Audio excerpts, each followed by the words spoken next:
தம்பிக்கு அடிப்பான். அனைவருக்கும் வணக்கம். நான் ஒரு வீடியோ ப்ளே பண்ணுறேன். இந்த வீடியோ வந்து பாருங்க. கூட இருக்கிறவரை மாட்டி விட்டாருங்க. He is one of the highest paid reviewers in the country right now. இது என்ன பிரமாதம்? கண்ணாடியை வந்து இப்படி அட்ஜஸ்ட் பண்ணுறாருல பாண்டா. இந்த பாண்டா யாரா? Highest paid reviewer in Tamil cinema ரிவ்யூவர்லேயே ஹையஸ்ட் பெய்ட் ரிவ்யூவர் யார்? அபிஷேக் சொல்கிறார் இந்த பாண்டா அப்படின்னு சொல்லி.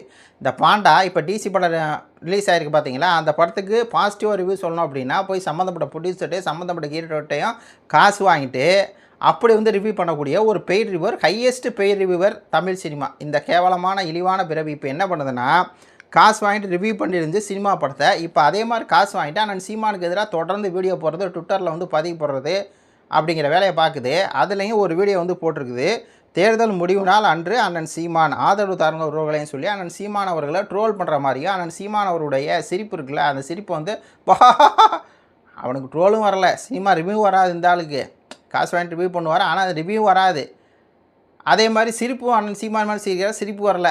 என்னென்னா நாம் தமிழர் கட்சி வந்து தேர்தல் அன்னைக்கு தோற்று போச்சுல, அதை வந்து இமிட்டேட் பண்ணுற மாதிரி சீமான் அவர்கள் தேர்தல் அன்னைக்கு காலைல 7 மணிக்கு வந்து சாட்டைக்கு வந்து ஃபோன் போடுறாரு, 150 170 ஜெயிச்சிருவோம் அப்படின்னு சொல்லி சொல்கிறாரு. உடனே மனைவியை கூப்பிட்டு சொல்கிறான்னா, நம்ம வந்து ஈசிஆரில் இருக்க தேவையில்ல, க்ரீன்வேல்ஸ் வந்து போக போகிறோம், நம்ம தான் வந்து ஆட்சியை பிடிக்க போகிறோம் அப்படின்னு சொல்கிறாரு. அப்புறம் 11 மணிக்கு சாட்டைக்கிட்ட ஃபோனை போட்டு, என்னப்பா விஜயெல்லாம் முன்னணியில் இருக்காப்புல, நம்மளுக்கு ஒன்று கூட இல்லை. அப்புறம் 7 மணி ஆனவொடனே நம்ம தோற்று போயிட்டோம், பாரு இந்த மக்கள் வந்து இப்படி விஜய்க்கு வந்து ஓட்டு போட்டாங்களே அப்படின்னு சீமான் வைத்தறிச்சலில் இருக்க மாதிரியும், மனைவி வந்து நீ தோற்று போயிட்டே இருக்க, நீ எல்லாம் எதுக்கு அரசியலில் இருக்க, நான் கொள்கையிலேருந்து மாறாதவன் அப்படின்னா தமிழ் தேசியம் பேசுகிறேன், தமிழருக்காக இருக்கிறேன் அப்படின்னு சொல்லி அண்ணன் சீமானு பேசுகிறேன், தமிழ் தாயின் பிள்ளை அப்படின்னு பேசி இப்படிலாம் அவர் பேசுகிற மாதிரியும், ஆனாலும் உனக்கு வந்து தோல்வி தான் உறுதி, அவ்வளோதான், நீ தோற்று போயிட்ட சீமான் அப்படிங்கிற மாதிரி ட்ரோல் பண்ணி வச்சுருக்காப்புல. இதை பார்த்தோன்னே எனக்கு என்ன தோணுச்சுன்னா, இந்தால வந்து கேவலம் பேசணும்னு தோணுச்சு. ஆனால் நம்ம அரசியல் ரீதியாகவே பதில் சொல்லலாம்.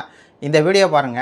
ஆட்சிக்கு வந்த அடுத்த நிமிஷம் தமிழ்நாட்டில் எல்லா இடத்துக்கும் அனைத்து அரசு பேருந்துகளிலும் கட்டணம் இல்லாமலே போகலாம். விஜய் என்ன சொல்கிறாரு, நான் ஆட்சிக்கு வந்தோடனே தமிழ்நாட்டில் இருக்க எல்லா பெண்களும் பேருந்தில் இலவசமாக போகலாங்கிறார். அதை வந்து கொடுத்தாரா? இந்த பாண்டா உண்மையான காசு வாங்கியிருக்கனால தான் சீமான அவர்களை ட்ரோல் பண்ணிட்டு உட்காந்துருக்காப்புல. உண்மையான ஆள்னா என்ன ஒன்று, இதுக்கு தான் கேட்கணும். நீங்கள் வந்தோடனே இலவசம் தரேன்னு சொன்னீங்கல்ல, இலவசம் தமிழ்நாடு முழுக்க பஸ்ஸு ஃப்ரீ தரேன்னு சொன்னீங்கல்ல, ஏன் கொடுக்கலான்னு கேட்டுருக்கணும். ஆனால் கேட்க மாட்டான், ஏன்னா காசு வாங்கியிருக்கான் அப்படிங்கிற மாதிரி தான் இருக்குது. அப்போ மக்களை நம்ம வந்து ஏமாத்தலைங்க. விஜய் இலவசம் தரேன்னு சொல்லி மக்களை வந்து ஏமாத்தினார். மெயினாக கரண்டு 200 யூனிட் மாதம் ஒருக்கா கரண்ட் பில்லு வந்து எடுக்கிறேன்னாரு, அது எடுக்கலை. 2 மாதம் ஒருக்கா எடுத்ததுலையும் 200 யூனிட் ஃப்ரீன்னாரு. ஆனால் எப்படி வந்திருக்குன்னா, 800 வந்தவனுக்கு 1600 வந்திருக்கு, 1000 வந்தவனுக்கு 2000 3000 வந்திருக்குது. கரண்ட் பில் குறைக்கிறேன்னு கரண்ட் பில்லை ஏற்றிட்டார்.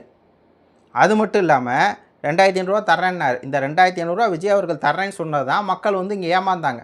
ஏன் என்னுடைய ஒரு தூரத்தை சொந்த ஒரு அக்கா கூட 2500 விஜய் கொடுக்குறாருல, ஸ்டாலின் 1000, எடப்பாடி 2000, ஒரு 2500 அவர் வந்தால் கொடுத்துருவார், இவர் தான் ஊழல் பண்ண மாட்டேங்கிறாருல, ஊழல் பண்ணாமல் இருந்தாலே அந்த 2500 கொடுத்துடலாம், அதான் விஜய் சொல்கிறாரு, விஜய் சொன்னால் செய்வார், விஜய் சினிமா படத்தில் எப்படி சொன்னால் செய்வார் அதே மாதிரி செய்வார்னு சொல்லி ஓட்டு போட்டோங்கிறாங்க. ஆனால் மக்களை ஏமாற்றிருக்காரு இந்த விஜய். நாங்கள் வந்து மக்களை ஏமாற்றலை. சீமான் அவர்கள் அப்பையும் சொல்கிறார், 10 லட்சம் கோடி கடனில் நாடு, இலவசம் என்பது பெருவக்க கேடு அப்படின்னு சொல்லி அண்ணன் சீமான் சொல்கிறாரு.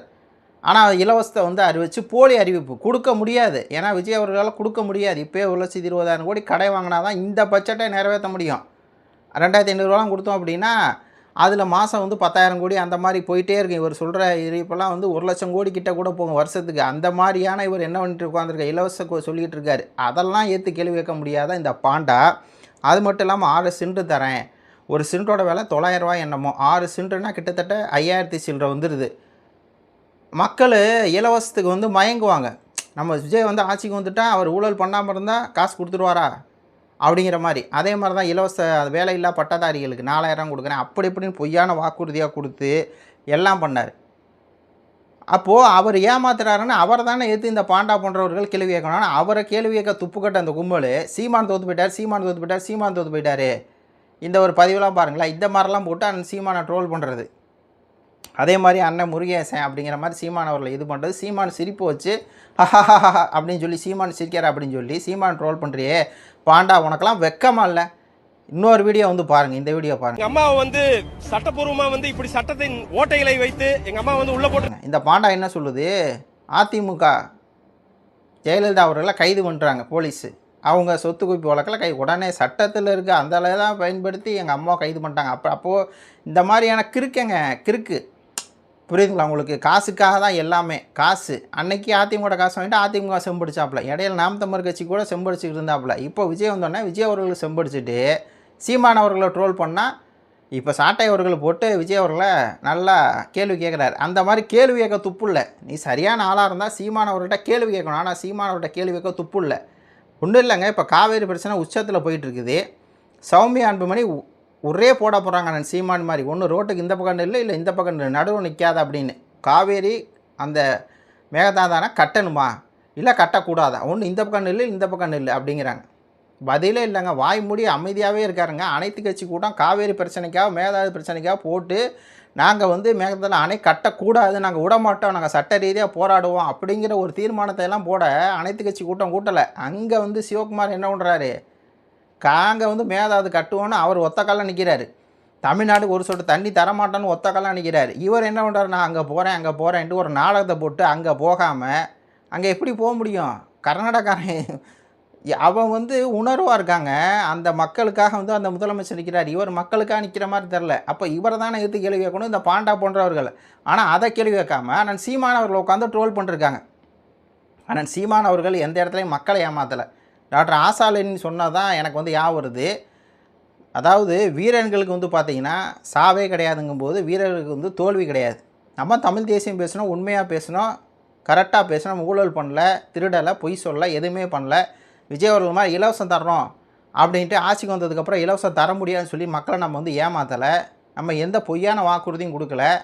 அப்படி இருக்கும்போது எங்களுக்கு நல்லா தூக்கம் வரும்டா. நாங்கள் ஜெயித்தாலும் தோற்றாலும் கெத்தாக இருப்போம். பாண்டா நாங்கள் ஜெயித்தாலும் தோற்றாலும் கெத்தாக இருப்போம். நாங்கள் 2000 ரூபா கொடுக்குறோம் அப்படின்னு சொல்லிட்டு வந்தோடனே கொடுக்க முடியாது, இல்லைன்னா டைம் ஆகும், பட்ஜெட் வந்து நிதி வந்து பற்றாக்குறையாக இருக்குது, கொடுக்க முடியாது அப்படின்னு நாங்கள் சொல்லலை.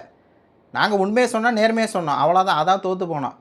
நாங்களும் 5000 ரூபா கொடுக்குறோம், 2500 ரூபா கொடுக்குறோம், இந்த மாதிரி பொய் அறிவிப்பு போட்டுருந்தால் நாங்களும் ஜெயிச்சிருப்போம். அதை புரிஞ்சிக்காமல் அந்த பாண்டா என்ன பண்ணுது? ஆனால் சீமான் அவர்களை வந்து விமர்சிச்சுருக்கு. புகா அப்படின்னு சொல்லி ஆனால் சீமான் அவர்களை சிரிக்கிறாரு அப்படிங்கிற மாதிரி ஆனால் சீமான் அவர்கள் சிரிக்கிறத வச்சு ட்ரோல் பண்ணிட்டு உட்காந்துருக்குது. ஆனால் முழுக்க இது பெய்டு ரிவ்யூ, பெய்டு தான், காசுக்காக தான் இது பண்ணுதுங்கிறது நல்லா தருது.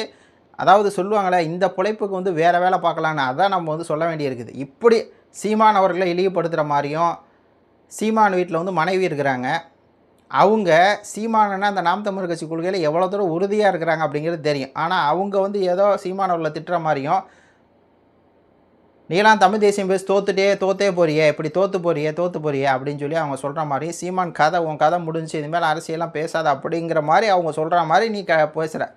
அப்போ உன்னுடைய காசுக்காக நீ என்ன வேணால் பண்ணுவியா? என்ன வேணால் பண்ணுற ஆள் தானே நீ அப்படிங்கிற மாதிரி தான் இருக்குது. அப்போது இந்த பாண்டா போன்றவர்களையா அந்த ஆளுக்கு வந்து என்னென்னா பதில் வந்து கொடுக்கணும். ஆனால் அவர் இப்போ விஜய்க்கு ஆதரவாக தானே பேசிகிட்டு இருக்காப்புல. அப்போ அந்த விஜயுடைய பித்திராடையும் நம்ம சேர்த்து என்ன பண்ணணும், அதை வந்து நம்ம எக்ஸ்போஸ் பண்ணணும். ஏன்னா நிறையா பேர் இப்போ வந்து இறங்கியிருக்காங்க விஜய்க்கு ஆதரவாக சீமான் அவர்களை எதிராக பேசணுன்னு. ஆல்ரெடி நாம் தமிழ் கட்சி வீழ்த்தா நான் சீமானை வீழ்த்தா பெருங்கூட்டம் வந்து வேலை செஞ்சு அவங்க வந்து சக்ஸஸ் ஆகிட்டாங்க. பாரிசாலன், பிரியகுமார், ஜெபக்குமார்னு அவங்களுக்கு தெரிஞ்சது, நெல்சனு, இதெல்லாம் நம்மளுக்கு தெரிஞ்சது. அதிமுக, திமுக, பாஜக, காங்கிரஸ் இதெல்லாம் தெரிஞ்சது. ஆனால் தெரியாத கூட்டமும் ஒன்று வேலை செஞ்சுருக்கு. அதான் அந்த ரூட் மாஃபியா, தாவேக்கா, இந்த பாண்டாக்கள், இந்த கும்பல். நீங்கள் எத்தனை பேர் வந்து எப்படி வீழ்த்தினா சொல்லி சீமான் அவர்கள் வந்து அதே கெத்தான் அதே திமிரை தாண்டா வந்து பேசுவார். திறநிதி சொன்னதுக்கு நீங்கள் பிளாக் டிக்கெட் அப்படின்னு சொல்லி அடித்தார். ஆக திறநிதி வந்து மக்கள்கிட்ட வாங்குறோன்னா நீயா போய் ஓட்டு போட முடியாது, மக்கள்கிட்ட தானே வந்து ஓட்டு கேட்குற அப்படின்னு சொல்லி வச்சு கிழிச்சார். நேற்று கூட தற்கொலை நாங்கள் ஏன் இவங்களை சொல்கிறோம் தாவகக்காரங்களை, ஒரு அமைச்சர் ஸ்ரீநாத், ஏங்க தூத்துக்குடியில் வந்து துறைமுகம் கட்டுறாங்களே, மக்களை எதிர்ப்பு தெரிவிக்கிறாங்க, உங்கள் கருத்து என்ன அப்படின்னா, நான் கோயில்பட்டில் இருக்கேன், நான் தூத்துக்குடியில் தான் வந்து சொல்லுவேன் அப்படிங்கிறார். அப்போ இவர் ஒரு தற்கொலையினார். அதே மாதிரி தான் ஒரு அமைச்சர் மரிய வில்சன், நிதி அமைச்சருங்க, தமிழும் வரல, 50,000 60,000 80,000 இருக்கார் அப்படின்னு சொல்லி அந்த சீமான் தற்கூறினார். அப்போது நாங்கள் என் மக்களை ஏமாற்றலை, மக்களுக்கு உண்மையாக நேர்மையாக இருந்தோம், உண்மை நேர்மை உழைப்போம் என்ன. அதனால் நீ வந்து ட்ரோல் பண்ணுறதா இருந்தால், கேள்வி கேட்கறதா இருந்தால், காசு வாங்காமல் தாவைக்கா வந்து கேள்விகள் எங்களை கேள்வி கேட்டு நீ அசிங்கப்படாத பாண்டா, உன்னை நாங்கள் வந்து எக்ஸ்போஸ் பண்ணுவோம் அப்படிங்கிற மாதிரி தான் இருக்குது. இந்த உங்கள் கருத்துக்களை சொல்லுங்கள். நன்றி, வணக்கம்.